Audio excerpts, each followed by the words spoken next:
Black nurse refused to treat the mafia boss until she saw her own picture in his wallet. Have you ever hated someone so deeply that saving their life felt like betraying yourself? Susan Moss had. Until one photograph shattered everything she thought she knew about enemies, family, and the thin line between the two.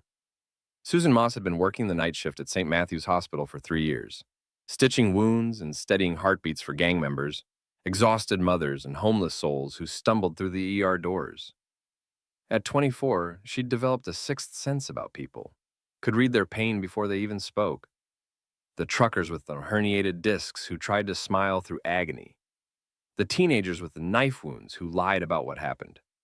The elderly patients who came in with chest pain but really just needed someone to listen. But the man wheeled through those doors at midnight was different. "Where are you tonight?" Rain hammered against the glass walls of the emergency room, turning the streetlights outside into blurred halos. Susan wiped sweat from her brow, her blue scrubs clinging to her shoulders after 8 straight hours without a break.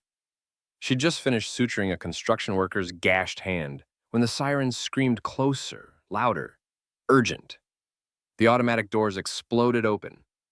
2 paramedics rushed in with a stretcher surrounded by 4 men in black suits, guns barely concealed beneath their jackets. The patient between them was drenched in blood, bandages around his neck, tattoos snaking up his chest and arms like war paint. A lion's head roared in ink over his heart. "Gunshot wound to the neck," one paramedic shouted. "Male, mid-30s, critical condition."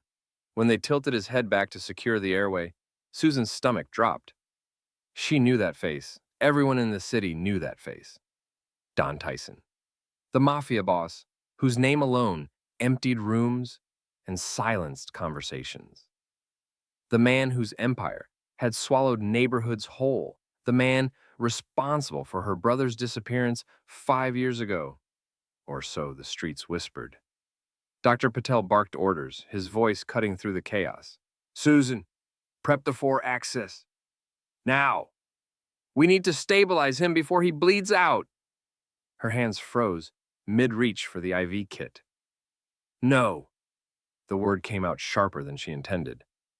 Dr. Patel's head snapped toward her, eyes wide with disbelief. "Excuse me?" "I can't," Susan said, her voice trembling despite her training. "Not him. Anyone but him." The other nurses exchanged glances. They'd all heard the stories, the bodies found in alleyways, the witnesses who vanished, the families destroyed by his drug trade. To them, Tyson wasn't a patient. He was a monster wearing human skin. But the guards' hands moved toward their concealed weapons, and Dr. Patel stepped between them and Susan, his voice low and urgent. "We don't choose who lives and dies here. That's not our job." Before we get started, don't forget to give this video a like, hit that subscribe button, and tell us in the comments where you're tuning in from. Your support helps us bring you even more incredible stories, and trust me, you won't want to miss what's coming next. Now, let's get into the story. Susan's jaw tightened. Every fiber of her being wanted to walk away, to let fate decide whether this man survived. Her brother Michael's face flashed through her mind. The last time she saw him, promising he'd leave the gang life behind. 2 weeks later, he disappeared. The same week, Tyson's territory war turned the east side into a graveyard. Yet her hands moved on instinct, years of training overriding her rage. She snapped on gloves, inserted the IV with practiced precision, her fingers steady even as her heart hammered. As she hung the blood bag, Tyson's eyes flickered open, gray as smoke, sharp despite the pain. He stared directly at her, a ghost of a smirk crossing his pale lips. "You've got fire in your eyes, nurse," he rasped, his voice like gravel scraping metal. "Reminds me of someone I used to know." Susan bit back the venom rising in her throat and said nothing. She'd learned long ago that silence was armor. But beneath her composed exterior, her mind screamed accusations. "You killed my brother. You destroy lives. You don't deserve mercy." For 2 hours, the ER team worked to pull Tyson back from death's edge. Bullet removed, blood transfused, vitals stabilized. By 2:47 a.m., he was moved to the ICU, room 307, under armed guard. The other nurses avoided the assignment. Even battle-hardened Dr. Chen, who'd treated gunshot victims for 20 years, requested a different floor. So when the charge nurse called Susan's name for the night watch, she felt her stomach turn. Room 307 needs monitoring every 15 minutes. the charge nurse said quietly, sympathy in her eyes. I know this isn't easy, but you're the only one steady enough. Susan wanted to refuse again, but something in her, maybe stubbornness, maybe morbid curiosity, made her nod. Inside room 307, the air felt heavy, electric. Medical equipment beeped steadily in the dim light. Tyson sat propped against pillows, eyes closed, his chest rising and falling beneath layers of gauze. The lion tattoo seemed to watch her from his skin. She moved quietly to check his vitals, avoiding his gaze even when his eyes opened. You don't want to be here, do you? His voice cut through the silence. No, she said flatly, adjusting the IV drip without looking at him. But someone has to make sure you don't die before the police finish with you. He let out a low, pained laugh. Honesty. I respect that. I don't care what you respect. You should. His tone shifted, softer now, almost sad. Because I know why you hate me. Susan's hands froze on the blood pressure cuff. You don't know anything about me. Your brother, Tyson said quietly. Michael Moss, 23 when he vanished. You think I killed him. The room tilted. How did he know Michael's name? Susan's pulse roared in her ears, but she forced herself to stay calm, professional. Don't you dare! I didn't kill him, Tyson interrupted, his gray eyes boring into hers. But I know who did, and I know why. Before Susan could respond, his hand moved toward the bedside table, reaching for his jacket. The motion was slow, deliberate, non-threatening. But one of the guards outside stepped into the doorway, hand on his weapon. Tyson waved him off. Just getting my wallet? Relax. He pulled a worn leather wallet from his jacket pocket, his movements careful despite the pain. Susan watched, suspicious, as he flipped it open with trembling fingers. Then it slipped. The wallet tumbled from his weakened grip and hit the linoleum floor, falling open like a book, revealing its secrets. Susan bent instinctively to pick it up, and her breath caught in her throat. There, tucked into the clear front pocket, was a photograph. A little girl in a yellow sundress, no older than 6, smiling at the camera with gap-toothed joy.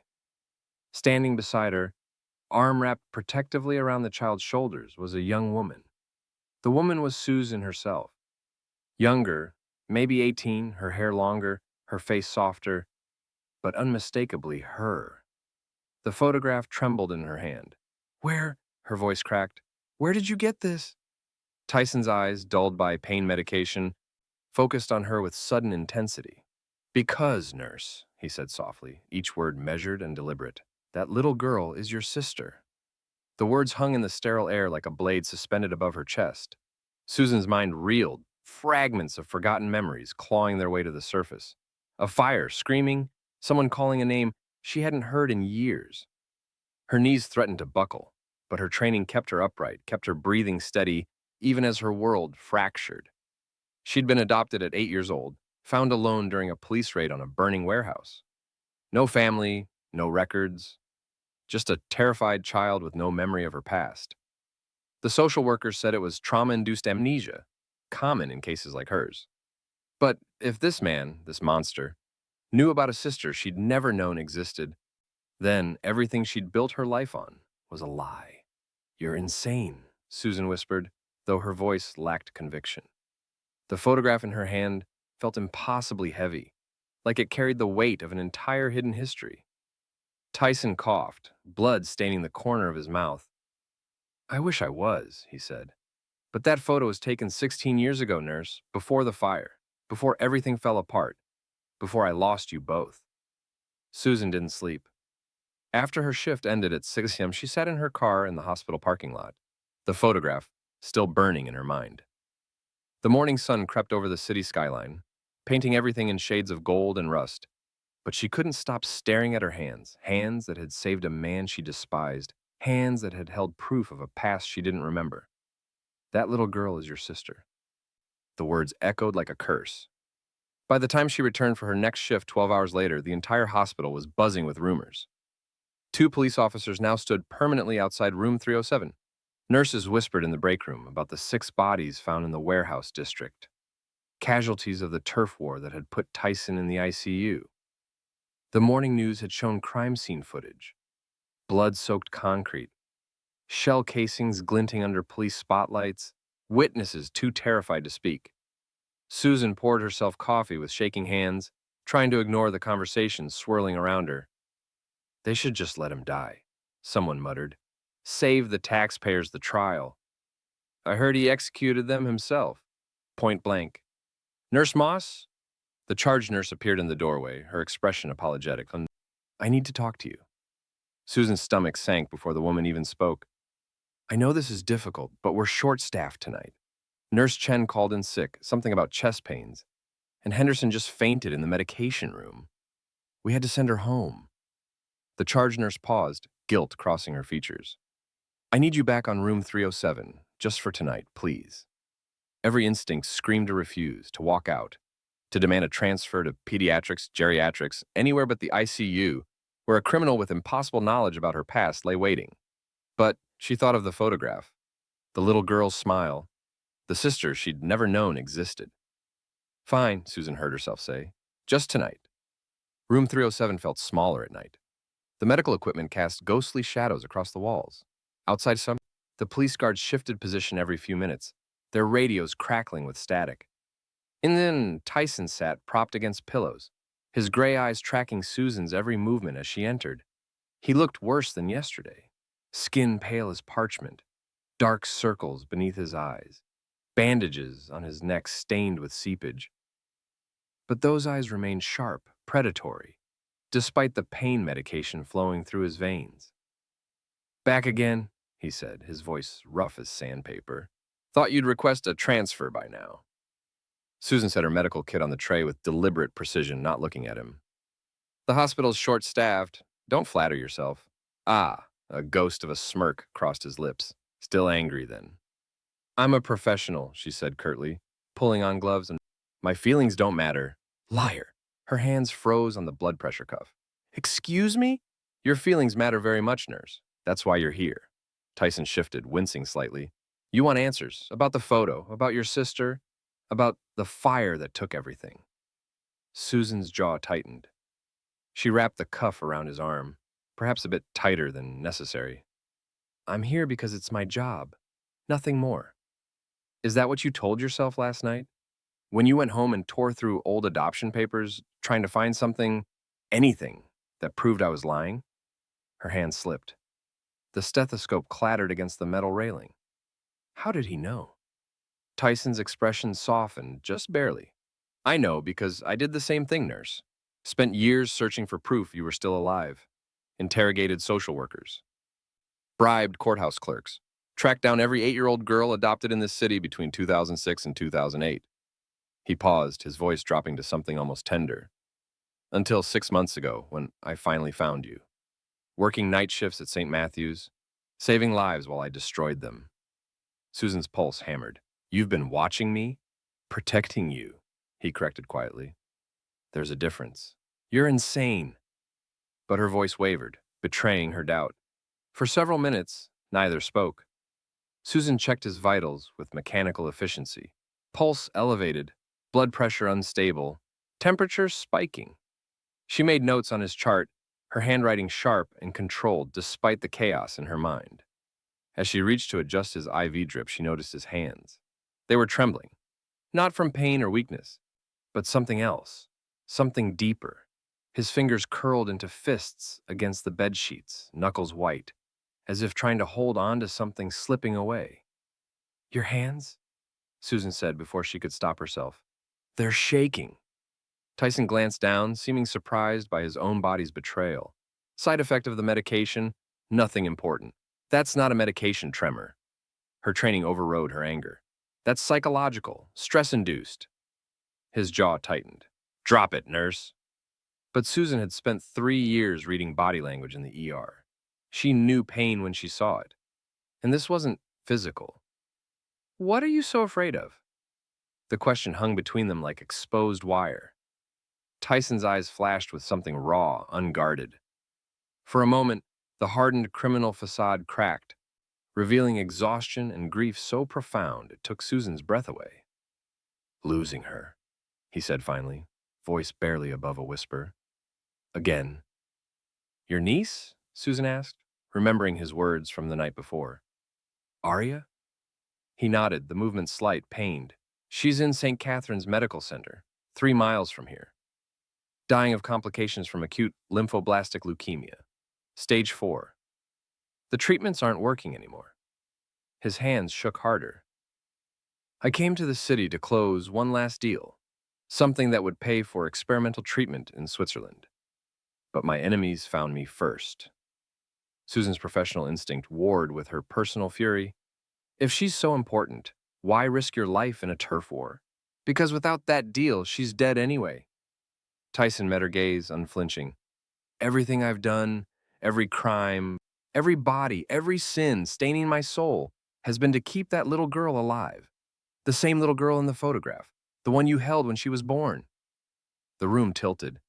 I held her? You were 10, Tyson said softly. She was hours old. You promised to always protect her. Made her a bracelet from yellow yarn because it matched her baby blanket. He paused, his voice breaking slightly. You called her Sunny because of her smile. A memory flickered, distant, fragmented. Yellow yarn between small fingers. A baby's laugh like bells. Warmth and safety before the fire consumed everything. Susan stepped back, her mind reeling. Stop, just stop. I can't, Tyson said. Because in 2 days, the police will transfer me to county lockup. And when that happens, Arya loses her only chance, her only family. His gray eyes pierced through her own. Unless you help me. Help you? Susan's voice cracked with disbelief. You destroyed my brother. You expect me to... I saved your brother. Tyson interrupted, his voice sharp as broken glass.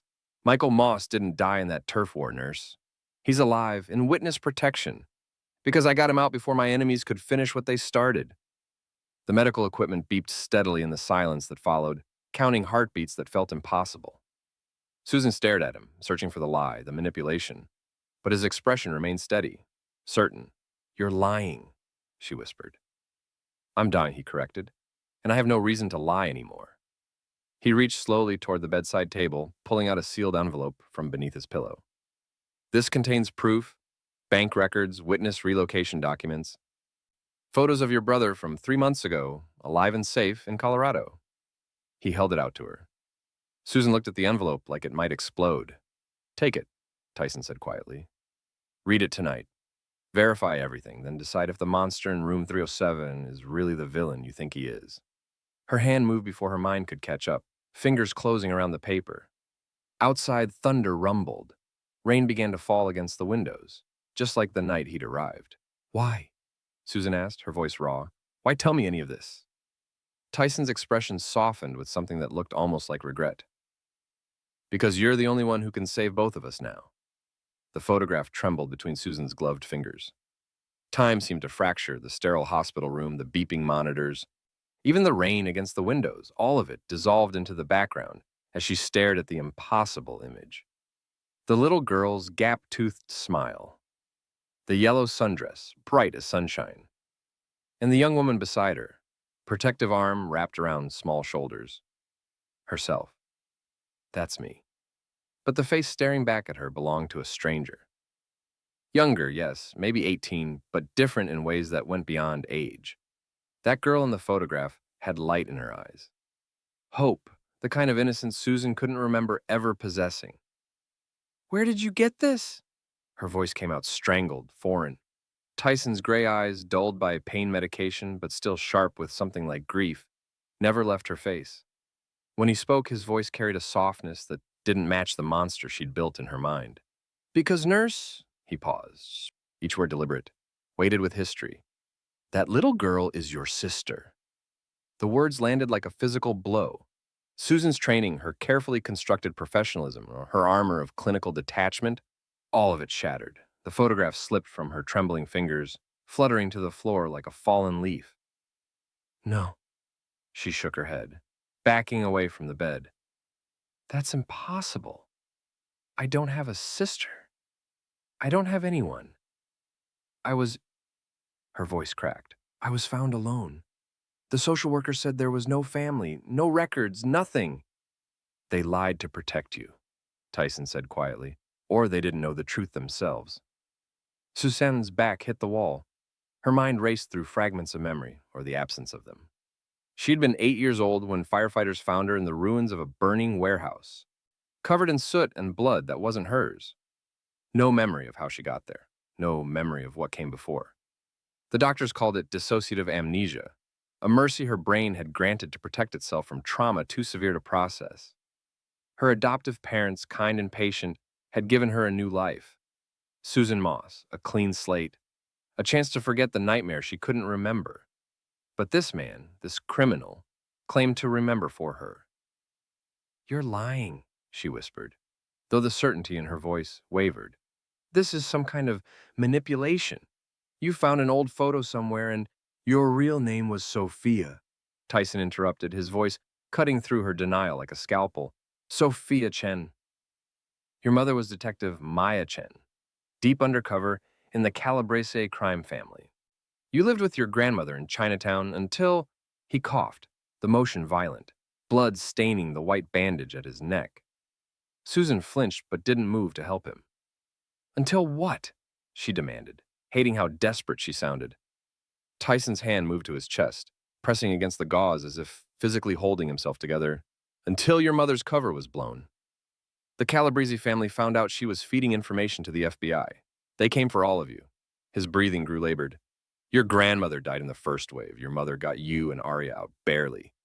She brought you to me because I was the only person in that world she trusted." "Why would she trust you?" Susan's voice rose, anger bleeding through the shock. "You're exactly what she was fighting against. Because I was her partner." Tyson's eyes held hers, unflinching. "Before she went undercover, before everything fell apart, Maya Chen and I worked the same cases, protected the same neighborhoods, until I made a choice that put me on the other side of the law." He paused, pain flickering across his features, not from his wounds, but from something deeper. "She knew that no matter what I'd become, I'd never hurt a child, especially not hers." The room spun. Susan gripped the wall for support, her nurse's mind cataloging her own symptoms. Elevated heart rate, shallow breathing, peripheral vision narrowing. She was going into shock. "The night of the raid," Tyson continued, his voice growing weaker, "your mother made me promise to keep you both safe.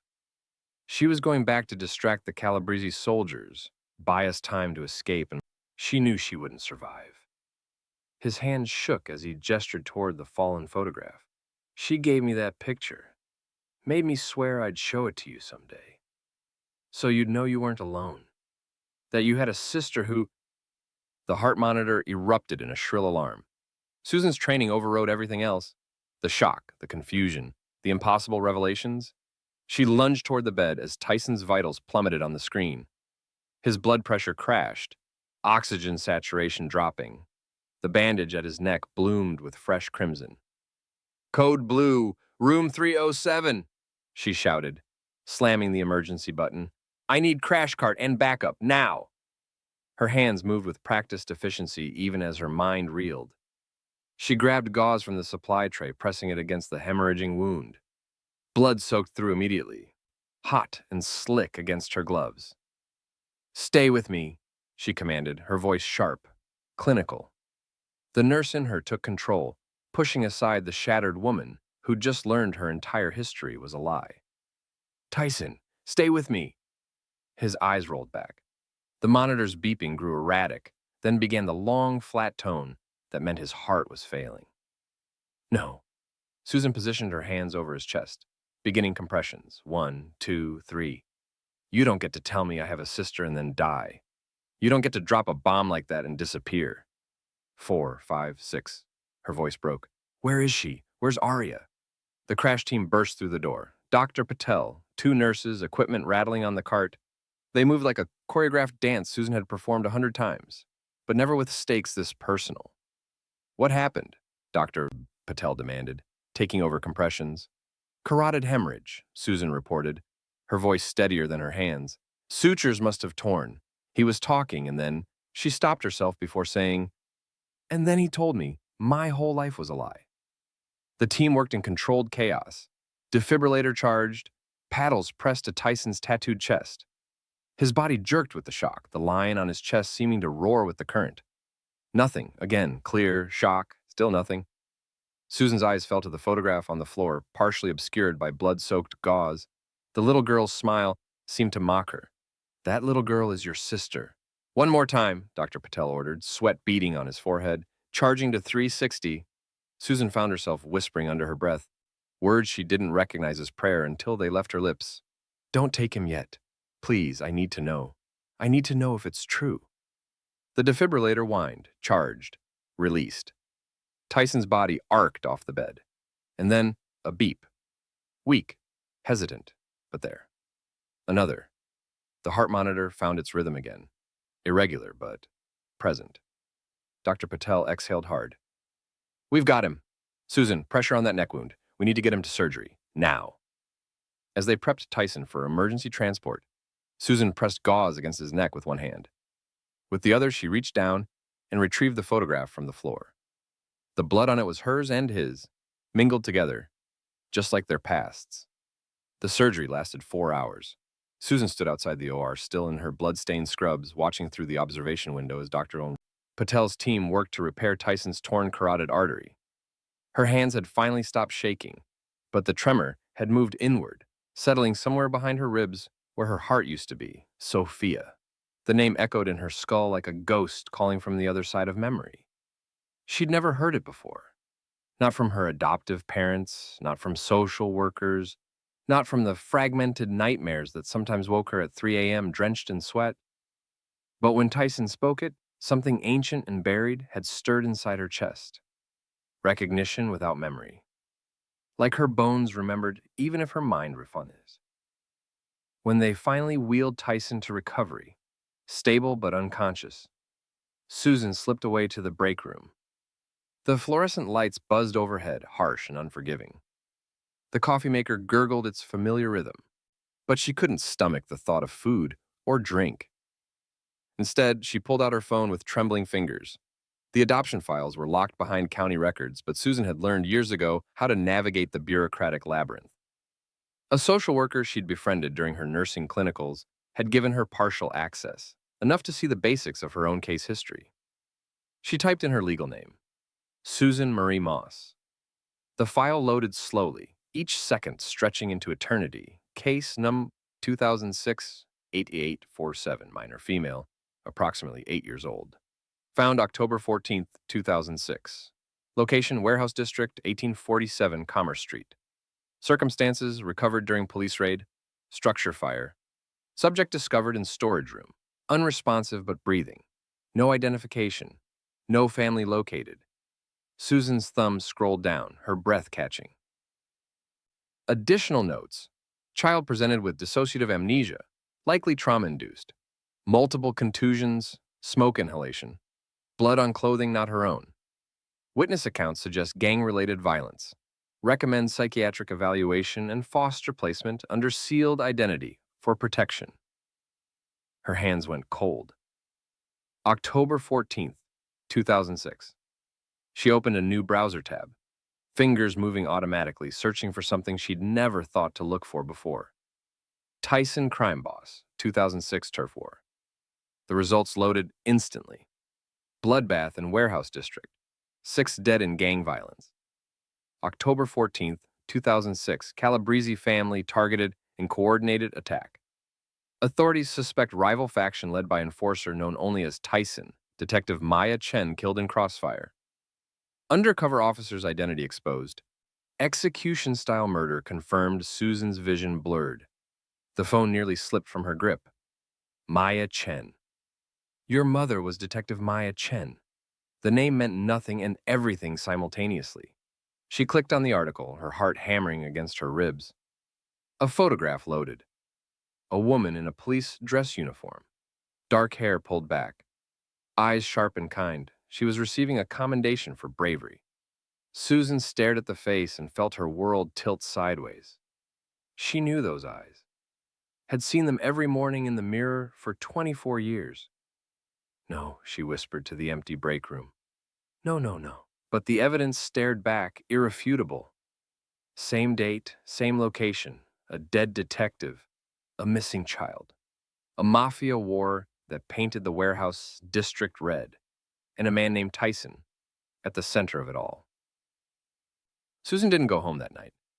She curled up in the doctor's lounge, her phone clutched to her chest, reading every article she could find about Detective Maya Chen. About the Calabrese family, about the warehouse fire that killed 6 people and burned for 3 hours before firefighters could contain it. About the rumors that 2 children had been in the building. One found, one lost. When dawn broke through the windows, painting everything in shades of amber and ash, Susan rose with a singular purpose. She found Tyson in recovery, still sedated but breathing steadily. The guards outside his door barely glanced at her. Just another nurse making rounds. Inside, she waited. It took 20 minutes before his eyes flickered open, unfocused and heavy with morphine. "Nurse," he murmured, his voice a rasp. "You're still here." "Sophia." Susan's voice came out harder than she intended. "You called me Sophia." Recognition sharpened his gaze despite the drugs. "Yes. I looked up the warehouse from October 14th, 2006. She stepped closer to the bed, her hands gripping the rail until her knuckles went white. "Detective Maya Chen died that night, executed by the Calabrese family." Her voice cracked. "The same night I was found." Tyson's jaw tightened. "I told you. You expect me to believe you were my guardian angel?" Susan's laugh was bitter, broken. "That you tried to save me? You were part of that world? Part of the violence that killed her? That took everything? No." Tyson's eyes met hers, and for the first time, she saw something raw and wounded beneath the criminal facade. "I failed you." The admission hung between them like a confession in church. "Maya came to me 3 days before she died," he continued, his voice barely above a whisper. "Said her cover was blown. Said the Calabrese family was coming for her daughters. She begged me to get you both out.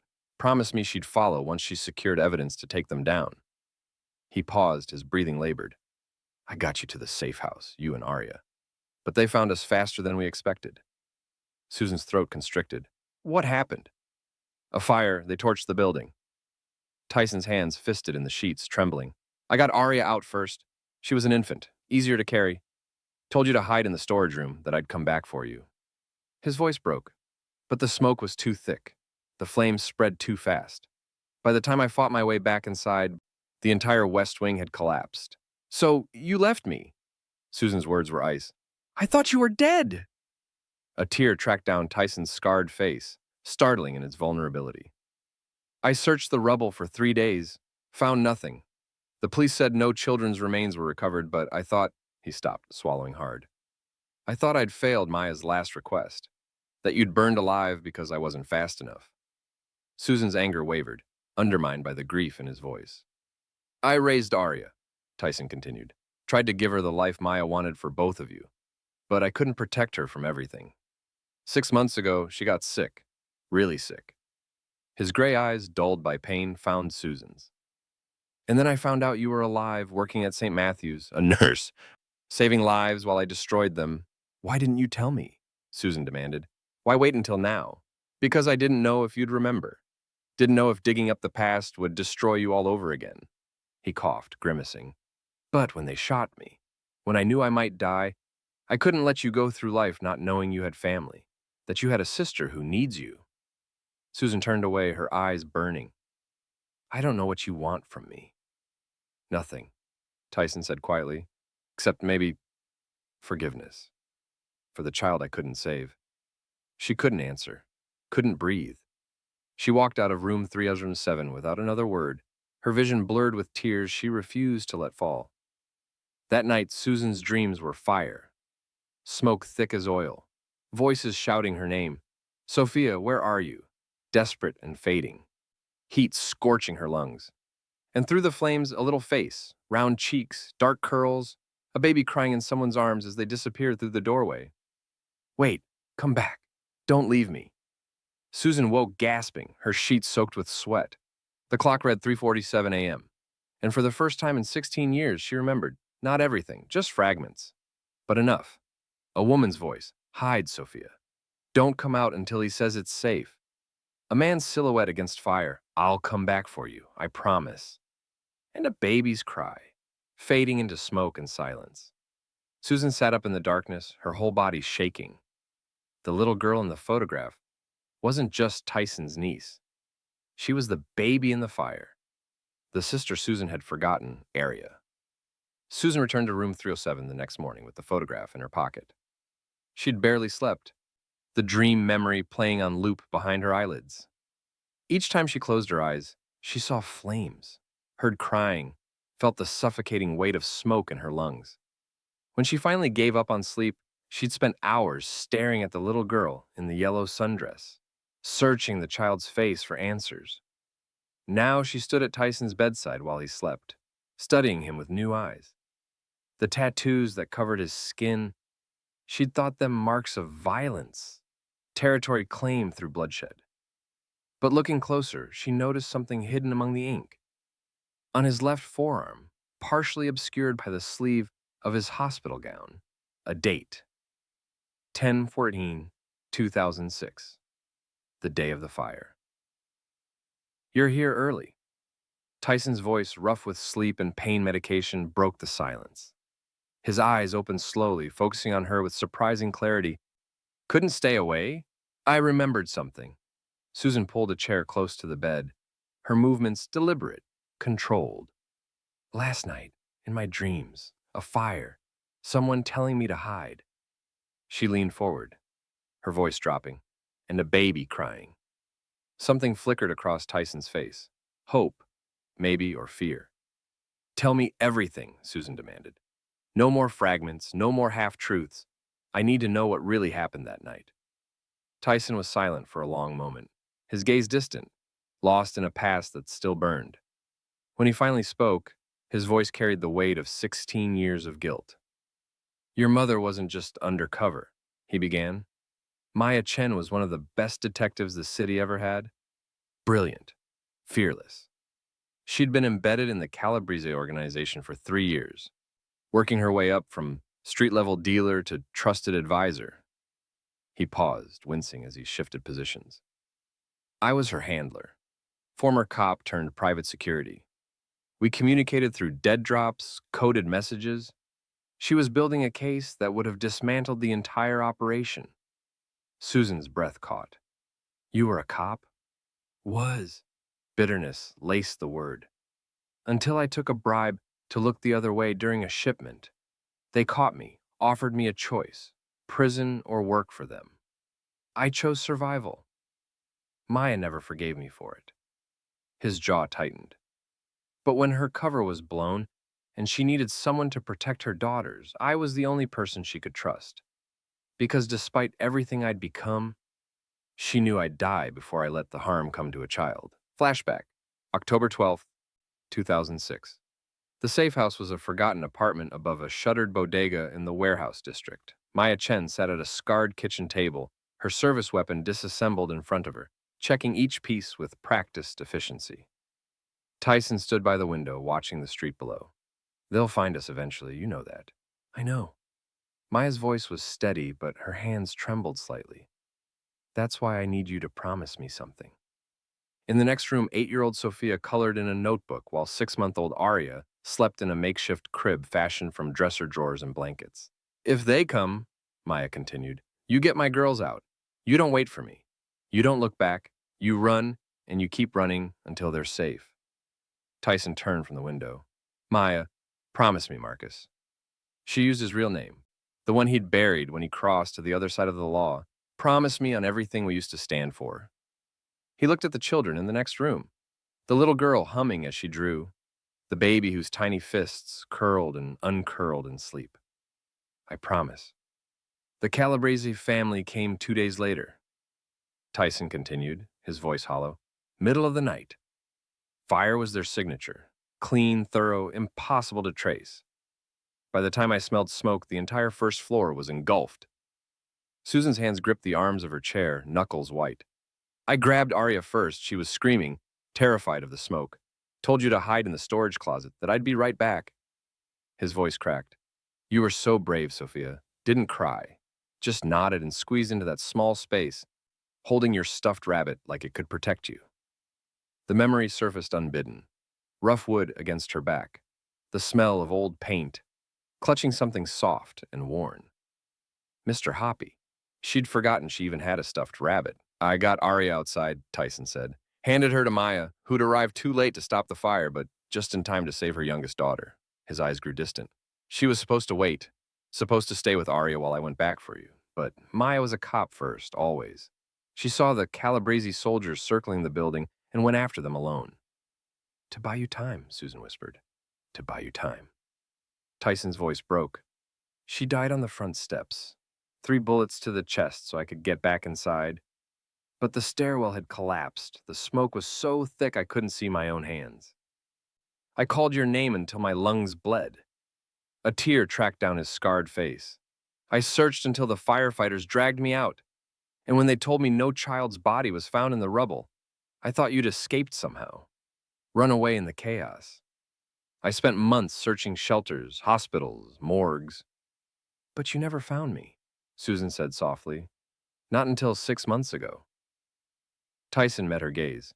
When I saw your face in a hospital staff directory, I thought I was hallucinating. Thought grief had finally broken me. But then I started watching you. Saw how you moved, how you held your head when you concentrated. Maya's mannerisms, her determination. His voice dropped to a whisper. You survived, Sophia. Despite everything, you survived. Susan's throat constricted. Why didn't you approach me then? Because you'd built a new life. Susan Moss, the dedicated nurse. No memories of fire or violence, or a mother who died protecting her. Who was I to rip that piece away? He paused, grimacing as pain lanced through him. But then Arya got sick. Really sick, and I realized I was running out of time. What's wrong with her? Acute lymphoblastic leukemia, stage 4. The words fell like stones. She's at St. Catherine's Medical Center, 3 miles from here. The standard treatment stopped working months ago. There's an experimental therapy in Switzerland, but it costs $3 million. Money I don't have. Money I can't steal fast enough. Susan's medical training kicked in automatically. All has high survival rates if caught early. If she's stage 4, she has weeks, maybe less. Tyson's hand moved to his chest, pressing against the gauze as if trying to hold his breaking heart together. I came to this city to close one last arms deal, something big enough to fund her treatment. But my rivals found me first, put a bullet through my neck before I could finish the negotiation. The pieces clicked into place with sickening clarity. The desperation, the recklessness, the turf war that had painted the streets red. All of it to save a dying girl. Every crime I committed, Tyson continued, his voice raw, every life I destroyed, every sin that damned my soul, it was all to build enough power, enough money, to protect the one child I managed to save from that fire. I failed your mother, failed you. His gray eyes, bloodshot and broken, met hers. I won't fail Arya too. Susan stood abruptly, the chair scraping against linoleum. Her mind raced with impossible calculations. A dying girl, an experimental treatment, $3 million, and a criminal who'd burned down his own humanity trying to make amends for a promise he couldn't keep. You're not just my nurse, Tyson said quietly. You're the child I lost in the flames, the one I've mourned for 16 years. And now fate's given me a chance to make things right, not by saving you because you saved yourself, but by letting you choose. He paused, his breathing labored. You can walk away. Forget everything I've told you. Live your life as Susan Moss, untainted by this darkness. Or, Susan's voice was barely audible, or you can help me save your sister. The words hung in the sterile air between them, heavy with impossible choices. Outside, storm clouds gathered, darkening the morning sky. Thunder rumbled in the distance, carrying the promise of rain. Just like the night this all began. Susan's hand moved to her pocket, fingers brushing the photograph. The little girl in the yellow sundress smiled up at her, frozen in a moment, before fire consumed everything. Arya, the sister she never knew she had. The family she thought she'd lost forever. Where is she? Susan heard herself ask. Right now. What room? Tyson's expression shifted. Surprise, then something that looked almost like salvation. St. Catherine's. Pediatric oncology, 4th floor, room 412. He paused. But they won't let you see her. I'm her only listed guardian, and with me under arrest. I'm a nurse, Susan interrupted, her voice steadying with purpose. I can find a way. For the first time since she'd met him, Marcus Tyson smiled. Not the smirk of a criminal, not the mask of a mafia boss, but the grateful, broken smile of a man who'd just been offered redemption. Thank you, he whispered. Sophia. The news broke at 11 a.m. Mafia boss Tyson survives assassination attempt. Critical but stable at St. Matthew's Hospital. Susan was changing an elderly patient's IV when her phone buzzed with the alert. Within minutes, every news channel had picked up the story. By noon, black SUVs with tinted windows began circling the hospital parking lot like sharks scenting blood. The police response was immediate and overwhelming. 6 additional officers posted outside room 307, metal detectors installed at every entrance. Visitors screened and searched. The ICU floor transformed into a fortified zone, with staff required to show badges at checkpoints every 20 feet. This is insane, Nurse Chen muttered, watching armed officers patrol the corridors. We're a hospital, not a military base. Dr. Patel gathered the ICU staff in the break room at 2 p.m., his expression grave. I want to be clear about something. The patient in room 307 has made this hospital a target. Anyone who feels uncomfortable continuing care is free to request reassignment. No judgment, no consequences. Half the staff transferred immediately. Susan stayed. Susan. Dr. Patel pulled her aside after the meeting, concern etched in his features. You've been on his case since admission. You've done more than enough. Let someone else take over. I can't. The words came automatically, surprising even herself. Why not? 'Cause he knows my real name. 'Cause my sister is dying 3 miles from here. Because everything I thought I knew about myself was a lie. And he's the only person with answers. Because he's my patient, she said instead. And I don't abandon my patients. Dr. Patel studied her for a long moment, then sighed. You're one of the best nurses I've ever worked with, Susan. Don't let misplaced loyalty get you killed. But it wasn't loyalty, Susan realized as she returned to room 307. It was something far more complicated. A need to understand, to piece together the fragments of a past that had shaped her in ways she was only beginning to comprehend. By evening, the situation had deteriorated. 2 men in maintenance uniforms were caught trying to access the ICU's ventilation system. Security footage showed a suspicious package left in the parking garage. A shin car, later confirmed to be a dummy, a test run. The hospital administration considered evacuating Tyson to a secure facility, but his condition made transport too risky. Susan checked his vitals at 7 p.m. and didn't like what she saw. Blood pressure dropping, temperature spiking. The surgical site showed early signs of infection despite aggressive antibiotic treatment. You're getting worse, she said quietly, adjusting his IV drip. Tyson's eyes opened, clearer than they'd been in days despite the pain. I know. Feels like I'm running out of time. The antibiotics need more time to work. You need to rest. Let your body heal. There is no time. His hand shot out, gripping her wrist with surprising strength. Aria, how long has it been since her last treatment? Susan's throat tightened. She'd visited St. Catherine's that afternoon during her break, showing her nurse's credentials to access the oncology ward. Room 412. A little girl with dark curls and hollow eyes, her small body ravaged by illness. The resemblance had been undeniable.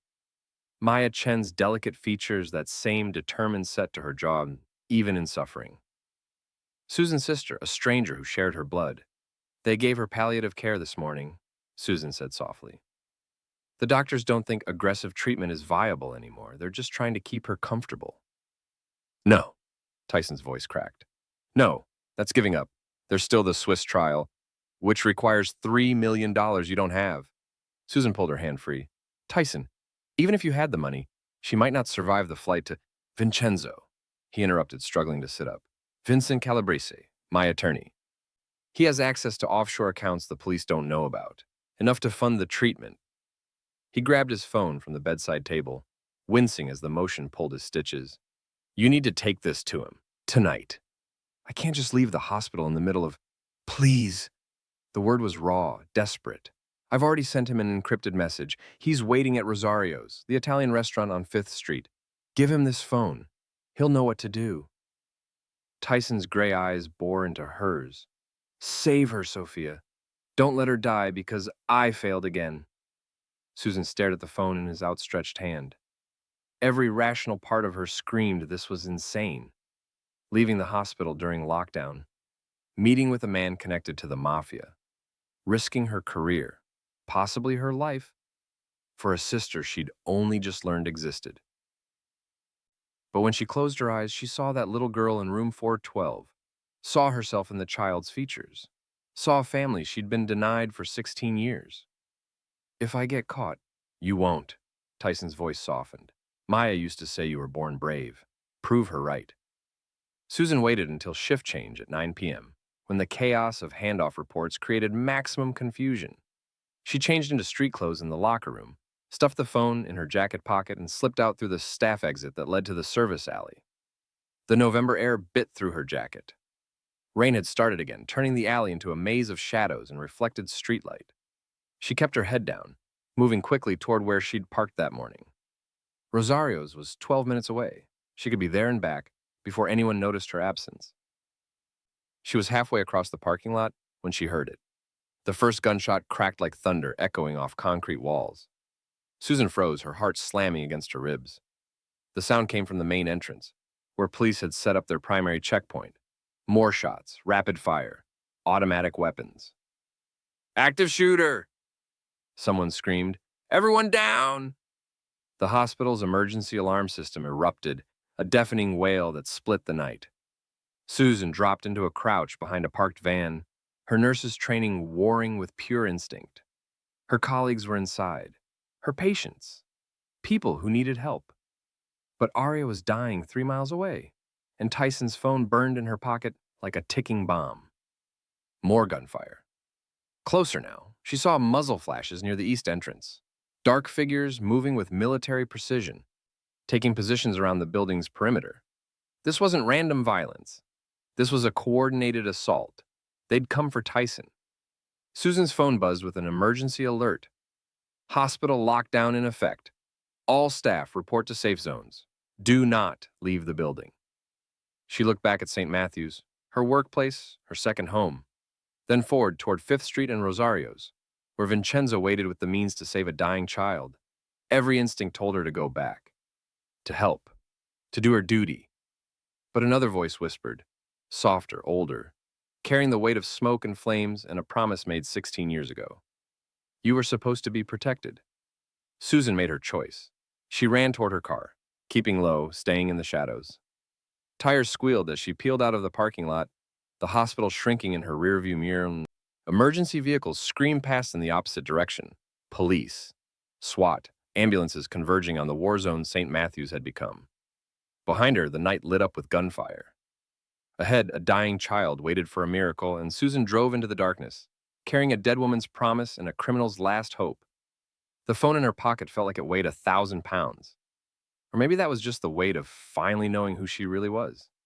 Sophia Chen, daughter of a hero, sister to a stranger, the child who survived the fire, the woman who wouldn't let another family burn. Rosario's was empty except for an old man in a corner booth. Susan pushed through the door, rain-soaked and breathless, Tyson's phone clutched in her trembling hand. The restaurant smelled of garlic and old wine, but the tables were dark, chairs stacked. A closed sign hung in the window. The old man looked up. Despite his age, maybe 70, with silver hair and weathered hands, his eyes were sharp as knives. You're late. There's an attack on the hospital. I had to... Susan stopped, catching her breath. Are you Vincenzo? Vincent Calabrese. He gestured to the seat across from him. Though I suspect you know that name carries certain complications. Susan's stomach twisted. Calabrese. The family that killed her mother. I see you understand. Vincent's voice was soft, almost kind. Your mother destroyed my brother's empire before she died. I should hate you for that. He paused. But Maya Chen saved my grandson's life during a raid years before she went undercover. We pay our debts in my family, even to ghosts. Susan placed Tyson's phone on the table between them. He said you have access to accounts for Aria's treatment. Vincent picked up the phone, his gnarled fingers navigating the encrypted files with practiced ease. 3 million. The Swiss clinic. He nodded slowly. It's done. The wire transfer will clear by morning, and I'll have my people arrange transport for the child within 48 hours. Why? Susan's voice cracked. Why help him after everything? Because Marcus Tyson betrayed our family to save 2 little girls 16 years ago. He chose honor over allegiance. Vincent's eyes held hers. There are so few of us left who remember what honor means. Susan's phone exploded with notifications, missed calls from Dr. Patel. Emergency alerts, text messages. Where are you? Hospital under attack. ICU breached, her blood turned to ice. I have to go back. Don't. Vincent stood, his voice sharp with command. They're not there for the hospital. They're there for Tyson and anyone protecting him. But Susan was already running. She smelled the smoke before she saw the building. St. Matthew's east wing blazed against the night sky, flames licking through shattered windows. Fire trucks blocked the main entrance. Paramedics triaged wounded staff on the lawn. Police barricades held back news crews and panicked families. Susan abandoned her car 2 blocks away and ran, flashing her hospital badge at the perimeter. I'm ICU staff. I need to get inside. No one goes in, an officer barked. Building's not secure. An explosion erupted from the lower ward, a ball of fire and debris that sent them both diving for cover. The blast wave shattered remaining windows, raining glass across the parking lot. When Susan's ears stopped ringing, she was already moving, slipping past the chaos through a service entrance she'd used 1,000 times for smoke breaks. Emergency lighting flickered in the stairwell, casting everything in blood-red shadows. She took the stairs 3 at a time, her heart hammering. 4th floor, ICU, room 307. The hallway was carnage. One police officer lay motionless, blood pooling beneath him. Another sat against the wall, clutching a shoulder wound. Bullet holes pockmarked the walls. The smell of gunpowder mixed with antiseptic and fear. Through the smoke, Susan saw them. 3 masked men moving methodically through the ICU, checking rooms, hunting. She pressed herself into a doorway, barely breathing. Where is he? One of them growled. The other rooms are clear. He can't have gone far. Not with those wounds. They were right outside room 307. Susan's mind raced. Tyson was in no condition to run, to fight. But if she could get to him first, maybe... She moved silently, staying low, using the nurse's station as cover. Room 307's door hung open, the interior dark except for the glow of monitors. The bed was empty. Her pulse spiked. Where? Then she saw the medical curtain in the corner, pulled closed, the faintest shadow behind it. Susan slipped inside, easing the door closed just as the masked men reached the hallway. She moved to the curtain and whispered, Tyson? The curtain parted slightly. Tyson sat propped against the wall, his hospital gown soaked with blood from reopened stitches, a scalpel clutched in his shaking hand. His face was pale as death, but his eyes burned with desperate determination. You came back, he rasped. Where are the guards? Dead. The word was flat, final. They breached during the explosion, killed everyone in their way. Footsteps in the hallway, getting closer. Susan's hands moved on instinct, grabbing supplies from the crash cart. A syringe, a vial of midazolam, enough sedative to drop a grown man in seconds. She drew it up with trembling fingers. The door burst open. A masked man filled the doorway, submachine gun raised. His eyes found Tyson immediately. There you are, you son of a... Susan stepped out from behind the curtain and drove the syringe into his neck. The man's eyes went wide with shock. He swung the gun toward her, finger tightening on the trigger. Tyson lunged, the scalpel flashing. It sank into the man's wrist, severing tendons. The gun clattered to the floor. Susan kicked it away as the sedative took effect, the assailant crumpling like a puppet with cut strings. 2 more! Tyson gasped, collapsing back against the wall. Outside, Susan grabbed the fallen gun, her hand shaking so badly she nearly dropped it. She'd never fired a weapon in her life. Never even held one. The door exploded inward. 2 men, weapons raised. Susan squeezed the trigger blindly, the recoil nearly knocking her backward. Bullets tore through medical equipment, sparked off metal railings, shattered monitors. One assailant dropped, screaming, clutching his leg. The other fired back. Susan felt the bullet pass so close to her head the air displacement stung her cheek. She dove behind the bed frame, heart thundering. Tyson's hand closed around the fallen man's weapon.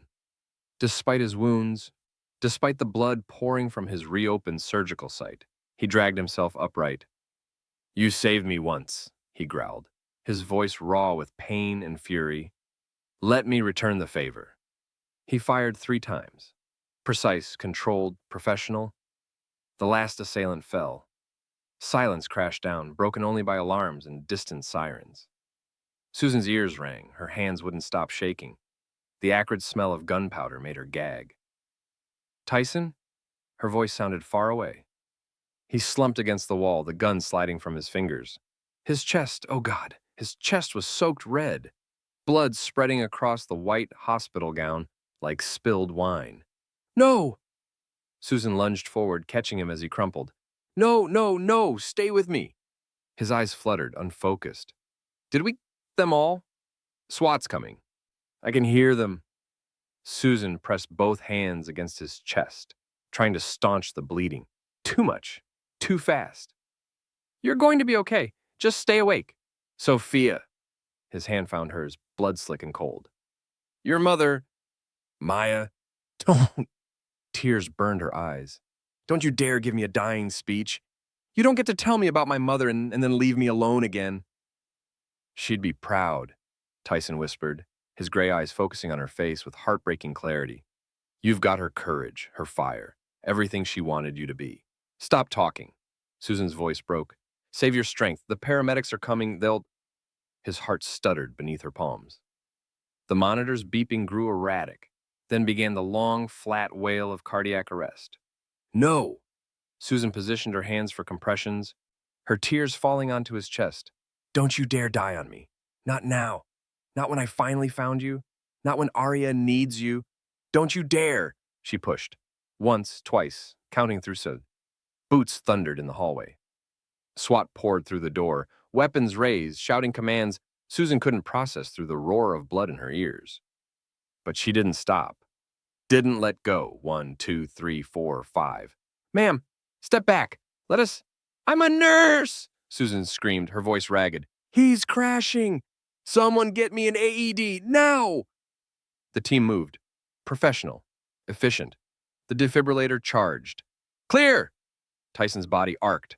The line on his chest seemed to roar with the current. No rhythm. Again. Another shock. Another lift. Nothing. Susan's hands moved back to his chest, refusing to stop, refusing to let him slip away into the darkness that had claimed her mother, her past, everything she'd lost. "Come back," she whispered, pushing harder. "Come back, you stubborn son of a bitch. Arya needs you. I need you, please." One more shock, the strongest, and then a beep, faint, hesitant. Another. The monitor found its rhythm. Weak, irregular, but alive. "We've got him," the paramedic said, eyes wide. "Jesus, we've actually got him." Susan collapsed backward, her scrubs soaked with blood that wasn't hers, her hands still shaking with adrenaline and terror and something that felt like prayer. Tyson's eyes cracked open, just barely. "You're relentless," he breathed, "just like Maya." Then they wheeled him away, racing toward the OR, leaving Susan kneeling in a room painted red with violence and second chances. Outside, the hospital burned. But inside, in the spaces between heartbeats, something else flickered to life. A family, forged in fire and blood and desperate salvation. Against all odds, it survived. Susan sat in the hospital chapel at 6 a.m., her scrubs still stained with Tyson's blood. She hadn't gone home, hadn't changed, hadn't done anything but sit in the surgical waiting room for 8 hours while Dr. Patel's team fought to save a man who'd saved her life twice. Once 16 years ago, and once last night. The surgery took 6 hours. Emergency thoracotomy, 2 units of blood, damaged tissue repaired, bullet fragments extracted. When Dr. Patel finally emerged, exhausted and grim, he'd said only, "He's alive, barely. The next 48 hours will tell us if he stays that way." Now, as dawnlight filtered through stained glass, Susan tried to pray. But she didn't know what to pray for. Forgiveness? Understanding? The return of the simple life she'd had 3 days ago, before a photograph shattered everything. Nurse Moss, she turned to find a man in a dark suit standing in the chapel doorway. Not hospital staff, not police, something else. His right hand rested near his hip in a way that suggested a concealed weapon. Who are you? Someone who owes Mr. Tyson a great deal. He held out a sealed envelope, yellowed with age, her name written across it in unfamiliar handwriting.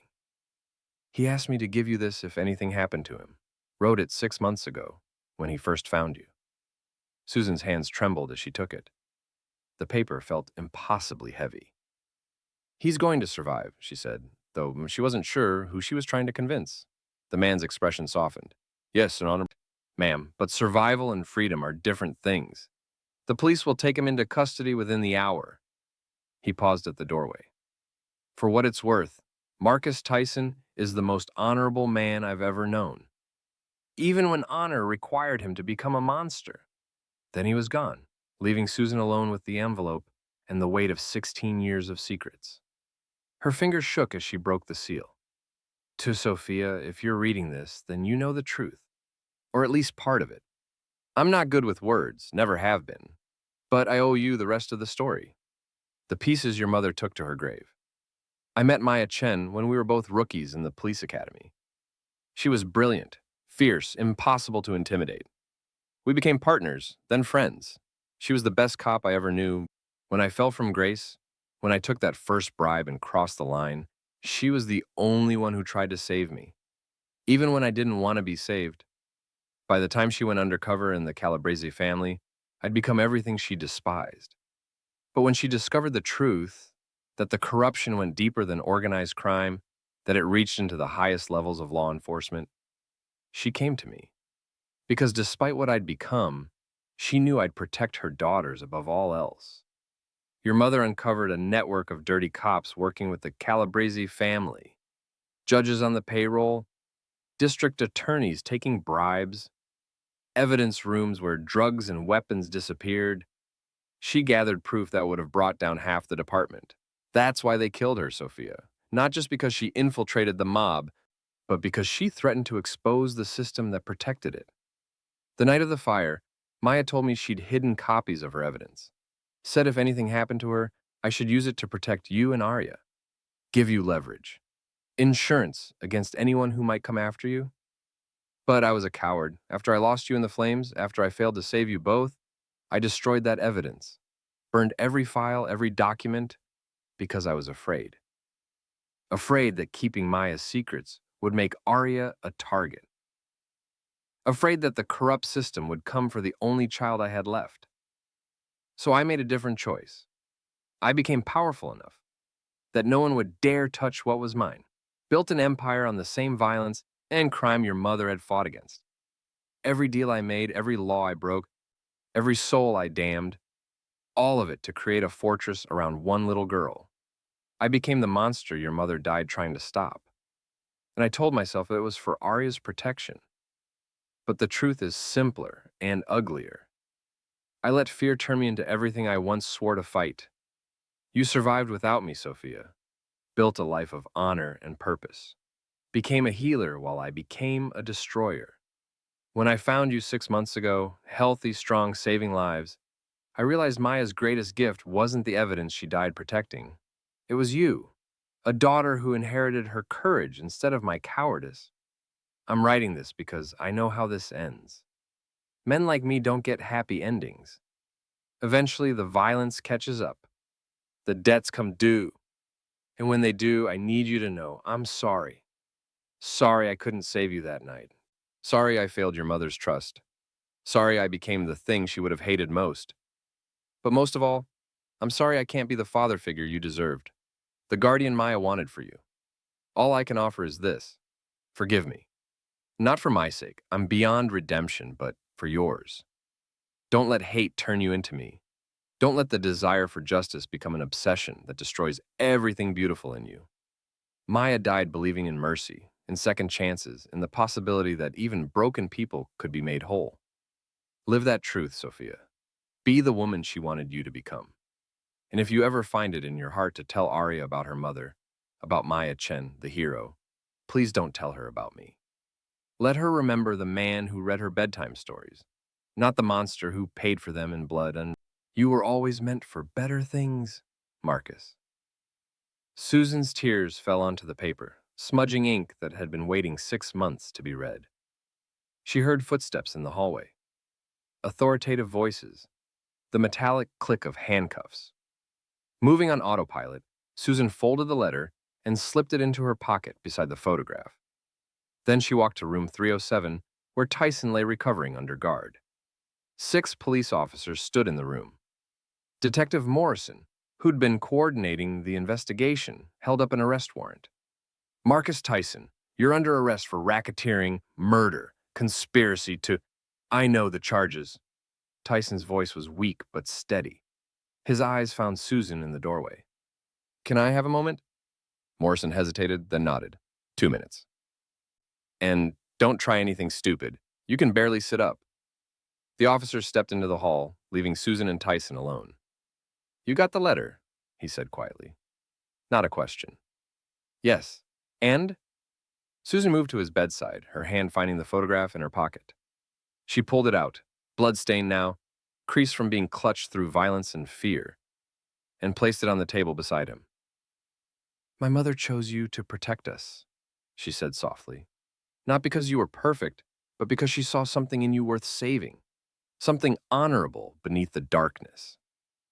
Tyson's jaw tightened. She was wrong. No. Susan's voice was firm. She was right. Last night, when those men came, you could have run. Used the chaos to escape. Instead, you fought to protect me. Just like you protected Arya all these years. Just like you tried to protect me in that fire. I failed. You didn't save me back then, Susan interrupted, her eyes meeting his. But tonight, you did. The words hung between them, fragile as forgiveness. Tyson's hand moved toward hers, stopping just short of touching. Arya, the money transferred. Vincent arranged everything. She leaves for Switzerland tomorrow. Susan swallowed hard. I'm going with her. Something cracked in Tyson's expression. Relief, grief, gratitude all at once. Thank you. Don't thank me. Doing this for my sister. For my mother's memory. She paused, her voice dropping to a whisper. And maybe for the man my mother believed you could be. The officers returned, keys jangling. They removed the handcuffs from their belts. As they secured the restraints to Tyson's wrists, careful of his IV lines, almost gentle despite the circumstances, he kept his eyes on Susan. Tell her I love her, he said. And tell her I'm sorry I won't be there when she wakes up. Susan nodded, unable to speak past the lump in her throat.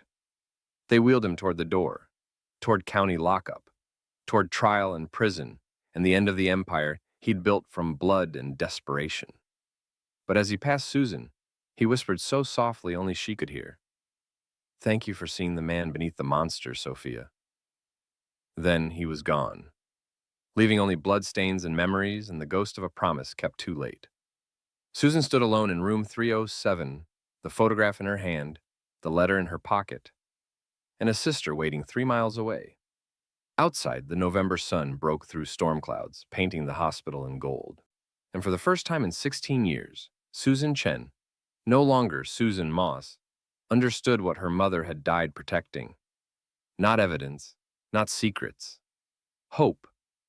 The stubborn, impossible hope that even in darkness, even in violence, even in the wreckage of shattered lives, love could still find a way to save us. 6 weeks later, on a Tuesday morning that smelled of antiseptic and fresh coffee, Susan returned to work at St. Matthew's Hospital. The East Wing had been rebuilt. The bullet holes patched. The blood scrubbed away until no trace remained of the night violence had turned a place of healing into a war zone. But the staff remembered. They looked at Susan differently now, with a mixture of awe and wariness, as if she'd walked through fire and emerged someone new. They weren't wrong. Susan Chen, she'd legally reclaimed her mother's name, moved through her shift with the same competence and compassion she'd always possessed. But something fundamental had shifted. She understood now that healing wasn't just about bodies, it was about souls, about the fractured pieces of ourselves we tried to hide beneath professionalism and routine. Room 307 had a new patient, a teenage boy recovering from a motorcycle accident, complaining about the food and flirting awkwardly with the nurses. Susan treated him with gentle humor, never mentioning that this room had once held a dying mafia boss who'd shattered and rebuilt her entire world. After her shift, she found the package waiting in her locker. No return address, just her name written in careful block letters and a Swiss postmark. Susan's hands trembled as she opened it. Inside was a photograph. Aria sat propped against hospital pillows, thinner than any 12-year-old should be, dark circles still shadowing her eyes. But she was smiling, a real smile that reached her eyes, lighting up features so like their mother's, it made Susan's chest ache. The harsh fluorescence of the oncology ward couldn't diminish the hope radiating from that small face. And her hair, fine as baby down, just beginning to grow back in soft, dark curls. Susan traced the image with her fingertip, tears blurring her vision. She'd spent 3 weeks in Switzerland with Aria before having to return to work. 3 weeks of sitting beside her sister's bed, reading stories, explaining who she was, watching fear and confusion slowly transform into tentative trust. "You're really my sister?" Aria had whispered on the second day, her small hand finding Susan's. "Yes." "Where were you?"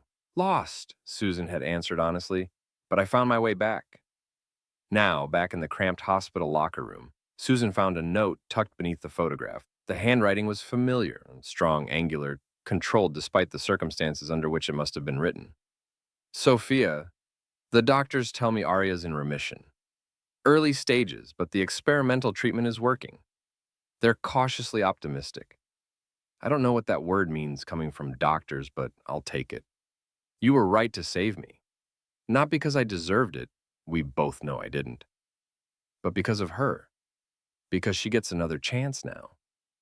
A life your mother would have wanted for both of you. I've arranged to transfer everything, every offshore account, every hidden asset, every dollar I earned through blood and sin. It's all going where it should have gone from the beginning, to children who need it. To kids like Aria, whose only crime was being born into a world that didn't care if they lived or died. The enclosed receipt is just the first. The foundation will be called the Maya Chen Memorial Fund. Your mother deserves to be remembered for what she was, a hero, not for the violence that killed her. I made them list you as the founder, S. Moss or S. Chen, whichever name you choose. The money's yours to distribute. Save the kids I couldn't. Be the guardian I failed to be. I won't see Aria again. It's better that way. Let her remember bedtime stories and birthday cakes, not handcuffs and headlines. Let her know I loved her without knowing what I became to keep her alive. But you, Sophia, you'll be there. The sister she needs, the family she deserves, the second chance Maya died to give you both. That's enough redemption for a man like me. Be well, be happy, be everything your mother believed you could be. Marcus, no. They're transferring me to federal prison next week. Life sentence, no parole. I won't appeal. Some debts can only be paid in time, and I owe more years than I have left. But knowing Aria will wake up every morning with her sister beside her, that makes every year worth it. Susan found a second envelope beneath the letter. Inside, a donation receipt. Maya Chen Memorial Children's Medical Fund. Founder, S. Chen, formerly S. Moss. Initial donation, $3,047,000. Date November 28th, 2025. Donor. Anonymous. $3,847,000. Everything Tyson had accumulated through years of crime, violence, and desperate deals. Everything he'd become a monster to possess. Given away to heal the children he'd failed to protect in his pursuit of protecting just one. Susan pressed the letter to her chest, her eyes closed, tears streaming freely now. In the silence of the locker room, surrounded by the familiar sounds of the hospital, monitors beeping, wheels squeaking, lives being saved one heartbeat at a time, she whispered the words she'd been unable to say when they took him away. Thank you. Not for the money, not even for saving Aria, but for showing her that monsters and saviors weren't opposites.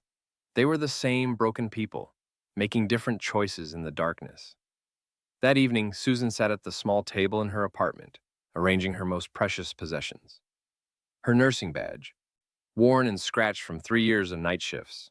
The blood-stained photograph of two sisters in a moment before fire consumed everything. And now the new photo. Aria in Switzerland, smiling through recovery, holding tight to hope. Susan placed them side by side on her nightstand, creating a triptych of past, present, and future. In the glass frame's reflection, she saw herself. Older than the girl in the yellow sundress photo. Harder than the idealistic nursing student who'd graduated 3 years ago, but not broken, not consumed by the violence that had shaped her origin story. Healed. She thought of her mother, Detective Maya Chen, who had died believing mercy was stronger than vengeance, who'd chosen to trust a fallen cop with her daughter's lives because she saw worth beneath his sins. She thought of Tyson, Marcus, whose love for a child had transformed him into both destroyer and protector, whose final act was to build something good from the wreckage of his crimes. And she thought of Arya, her sister, the family she'd been denied for 16 years, alive, fighting, surviving. Sometimes the monsters we fear most, Susan whispered to the empty apartment, to the ghosts of the past, to the woman she was still becoming, are the ones who once tried to keep us alive. Outside, rain began to fall. Not the violent downpour of that first night when paramedics had burst through the ER doors with a dying criminal, but a gentle autumn rain that whispered against the windows like a lullaby, like peace settling over old wounds. Susan rose and opened the window, letting the cool air wash over her face. The city stretched before her, the same streets where her mother had died, where Tyson had built his empire, where she'd been lost and found and lost again. But it looked different now, less like a maze of violence and secrets, more like home. Somewhere across town in a federal detention center, a man who'd once been a cop sat in a cell, counting the years he'd never see. Somewhere over the Atlantic, a little girl slept in a hospital bed, her body slowly remembering how to be healthy. And here, in a small apartment above a pharmacy, a nurse who'd been two people, Susan and Sophia, finally understood she could be both. Could honor the simple life that saved her while embracing the complicated past that made her. Could forgive the monster who'd tried to be her savior. Could be the sister Arya needed, the daughter Maya would have been proud of, and the woman she was still learning to become.